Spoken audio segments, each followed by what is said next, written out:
Hi friends, welcome to my channel iView 360.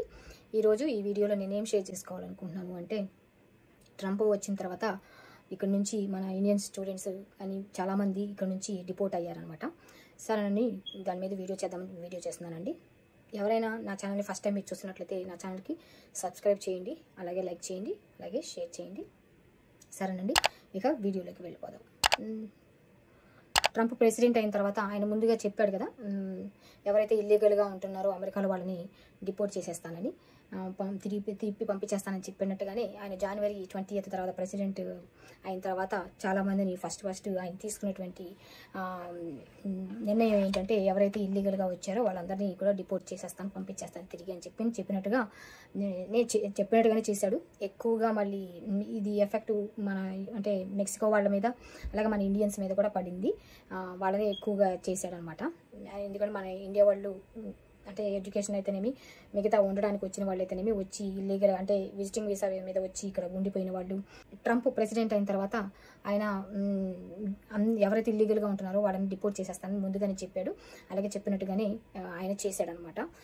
చాలామందిని Mexico వాళ్ళని పంపించేశాడు, అలాగే ఇండియన్స్ కూడా పంపించేశాడు. అట్లా ఎవరైతే ఇక్కడ అమెరికాలో ఇల్లీగల్గా ఉంటున్నారో అంటే ఇచ్చిన పర్మిషన్ కంటే ఎక్కువ టైం ఎవరైతే ఉంటున్నారో ఇక్కడ, అలాంటి వాళ్ళందరినీ పంపించేశాడు అనమాట. మన ఇండియా వాళ్ళనైతే ఆయన వచ్చిన తర్వాత 18,000 మెంబర్స్ని చూశాడంట. వాళ్ళ అడ్మినిస్ట్రేషన్ అయితే ఇంతమంది ఇల్లీగల్గా ఉంటున్నారు అన్నట్టుగా చూశారు. ఫిబ్రవరిలో అయితే దాదాపుగా 333 మందిని పంపించేసినట్టుగా న్యూస్లో వింటా ఉన్నాము మన ఇండియా వాళ్ళనైతే. అలాగే వేరే కంట్రీస్ మెక్సికో వాళ్ళని కూడా చాలామందిని పంపించేసినట్టుగా చూసాము న్యూస్లలో. ఎందుకు పంపించేశాడు అని అంటే, ఎలాంటి వాళ్ళని పంపించాడు అంటే ఇల్లీగల్గా ఉన్న వాళ్ళని, అంటే చదువుకోవడానికని వచ్చి అంతవరకే చదువుకోకుండా దాన్ని ఎక్స్టెండ్ చేసుకుంటూ ఇక్కడ పార్ట్ టైం జాబులు చేసుకుంటూ ఇక్కడ స్టే అవుతారు కదా, అట్లాంటి వాళ్ళని, అట్లాగే ఎవరైతే క్రైమ్ వాటిలలో ఉంటారో వాళ్ళని అలాగా అట్లాంటి వాళ్ళని మాత్రం ఆయన వాళ్ళ అడ్మినిస్ట్రేషన్ వాళ్ళని ఐస్ అని వాళ్ళది ఉంది కదా, అలా వాళ్ళు ఎంక్వైరీకి వచ్చినప్పుడు అలాంటి వాళ్ళని పట్టుకొని వాళ్ళందరూ ఎక్కడైతే ఇల్లీగల్గా ఉంటున్నారు అని తెలిసిందో అలాంటి వాళ్ళందరినీ కూడా ఇండియాకి అయితేనేమి మెక్సికో అయితేనేమి పంపించడం జరిగింది. ఇంకా కొంతమంది అయితే వాళ్ళు సెల్ఫ్ డిపోర్ట్ చేసేసుకొని వాళ్ళు వెళ్ళిపోతూ ఉన్నారు. అది కూడా న్యూస్లో వింటూనే ఉన్నాము.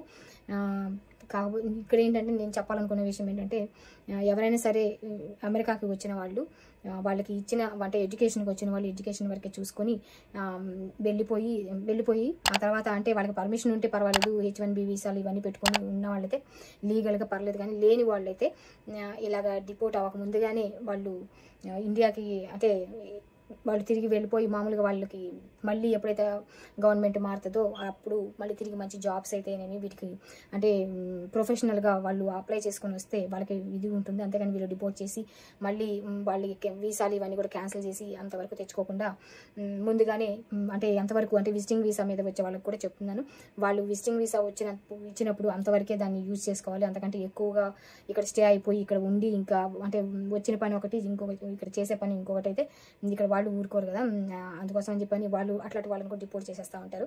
కాబట్టి వచ్చినది అంతవరకు అంటే ఏ పని మీద అయితే వచ్చారో ఆ పని చేసుకొని వెళ్ళిపోతే ఏ ప్రాబ్లమ్స్ ఉండవు అనమాట. సరే అని చెప్పని ఈ వీడియోలో నేను చెప్పాలనుకున్నది అది. మళ్ళీ ఒకవేళ వీళ్ళు ఏంటంటే దాని మీద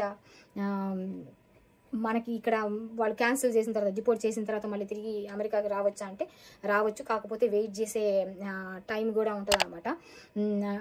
అంటే వాళ్ళు ఏ సిచ్యువేషన్లో వాళ్ళది డిపోర్ట్ అయ్యింది అన్నది. ఒకవేళ ఇప్పుడు వీసా ఎక్స్టెండ్ చేసుకొని ఎక్కువ రోజులు ఉన్నారనుకోండి, అలాంటి వాళ్ళకి ఒక 5 years, లేకపోతే ఇంకొకళ్ళు ఇంకేదన్నా ఇమిగ్రేషన్ జడ్జి ఏదైతే మీకు చెప్తారో దాన్ని బట్టి డిసైడ్ ఉంటుంది. కొన్నిసార్లు ఏదైనా ఇల్లీగల్ పనులు అలాంటివి చేసినా కానీ అలాంటి వాళ్ళకి కూడా 20 years అట్లాంటివి ఉంటాయి అనమాట. కొన్నిసార్లు ఒక పర్మనెంట్గానే వాళ్ళని బ్లాక్ చేసేస్తూ ఉంటారు, వాళ్ళని రానివ్వరు అనమాట. కాకపోతే ఇలాంటివన్నీ చూసుకుంటూ ఉండాలి. మన ఇండియా వాళ్ళైతే ఎక్కడ ఎక్కువ మంది ఉన్నారు అని అంటే కాలిఫోర్నియాలో ఎక్కువ మంది ఉన్నారు, టెక్సస్లో 12, నెక్స్ట్ 12% దాకా ఉన్నారు. న్యూ జెర్సీలో 9%, న్యూయార్క్ 7% అట్లాగా ఉన్నారనమాట.